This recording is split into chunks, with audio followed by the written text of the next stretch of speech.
Grūtniecība ir īpašs laiks, un šajā laikā gribās arī saprast, kas ir svarīgi un kas varbūt nav tik svarīgi. Rindosim dažādas faktorus, kas ietekmē grūtniecības gaitu un norisi. Miegs un atpūta. Protams, ka tas ir svarīgi. Samazināts stress mazāk svarīgi, bet, protams, ir svarīgi.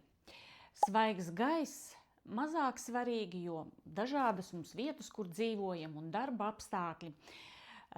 Pietiekams šķidruma daudzums uzņemtais, protams, ir ļoti svarīgi, jo grūtniecība pati par sevi ir palielināts trombu veidošanās risks, tā kā uzņemtajam šķidrumam ir jābūt atbilstošam, 30 mg uz kilogramu vismaz.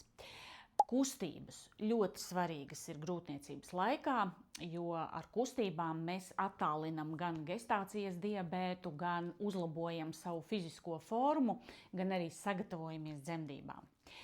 Uztura bagātinātāji ļoti svarīgi. Uztura bagātinātāji kā jods, omega-3, folskābi, šie ir vitāli svarīgi bērniņa attīstībai, un tos ir svarīgi reizēm jau sākt lietot pirms grūtniecības. Uzturs ļoti svarīgi.